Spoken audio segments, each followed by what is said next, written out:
love to have the cool waters of a brook run through my open hands, and lush carpets of autumn leaves excite me, as do fields of spongy grass. The seasons are a continuing play which stream through my fingertips. Only the deaf appreciate hearing. Only the blind understand the blessing of sight. But those who have never suffered the loss of sight or sound seldom make full use of these wonderful senses. Their eyes and ears are like fogged mirrors. They move through life with little appreciation of its beauty, never satisfied, never grateful for what they have. A good friend of mine returned from a long walk in the forest. I asked her what she had seen. "Oh, nothing in particular," she answered. How was it possible to walk through the forest for an hour and see nothing worthwhile? It would be a blessing if each human were stricken blind and deaf for only a few days during their lifetime. Darkness would make people appreciate the light, and silence would teach them the joys of sound. I, who can't see or hear, find hundreds of things to interest me.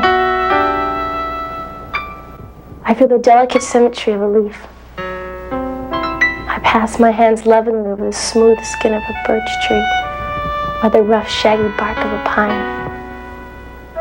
In spring, I touch branches in search of tiny buds, the first signs of nature's awakening after a long winter sleep.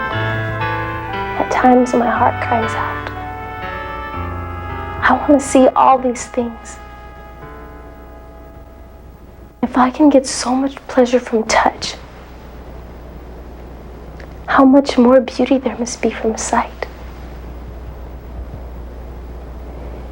If you were given 3 last days of sight, how would you spend those days? If you knew darkness was coming, what would you most want to see? If I were given 3 days of sight, I know what I would want to see. I would want to see the things that have become dear to me through my years of darkness. I would burn their memory into my mind so I could take them back into the night when my 3 days were up. Oh yes, I know what I would want to see if I were given 3 days of sight. I would want to see my friends, whose kindness and companionship have made my life worth living. I would want to stare to the face of my teacher, who came to me as a child and opened the outer world to me. I would want to see her tenderness and strength of character, which has enabled her to stand firm in the face of hardships and still have compassion for all humanity. All the things I could see if I had my sight for just 3 days. I would let my eyes rest on the innocent face of a baby, imprinting upon my mind the outward evidence of the human soul before it becomes involved with life's terrible conflicts. I would look into the trusting eyes of my guide dog, whose warm and playful friendship has comforted me through the years.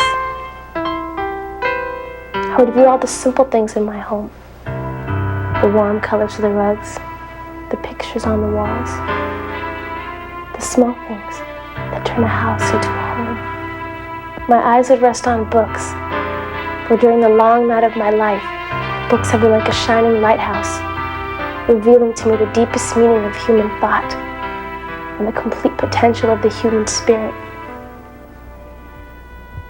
I would take a long walk in the woods and stand at the base of giant trees whose trunks I walked around. I would look up and marvel at their majestic heights as they push their way toward the life-giving light.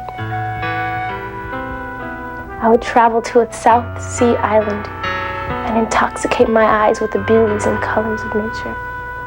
I would watch the flow of lava as it builds new lands from the glowing elements from deep within the earth.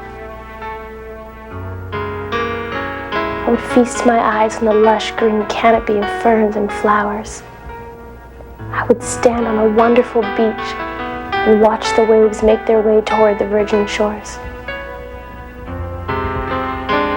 I would try to absorb in a few hours the vast splendor that constantly reveals itself to those who can see.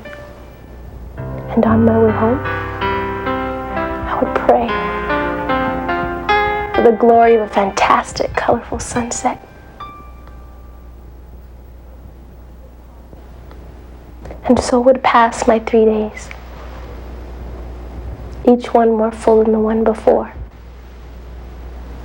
Each night spent awake storing the memories that were now burned into my mind. And when darkness came once again, there would be sadness. Sadness that I could not have more of these wonderful experiences. But there would be happiness too. Happiness which comes from those wonderful images that were now floating through my mind. I, who have been blind and deaf since I was a baby, I who have no memory of light or sound, can give those of you who can see and hear one hint. Use your eyes as if tomorrow you will be blind. Hear the music of voices and other sounds as if tomorrow you will be stricken deaf. Touch each object as if this were your last chance. As if tomorrow all your senses will suddenly be taken away. Take not for granted the gifts which so many have lost.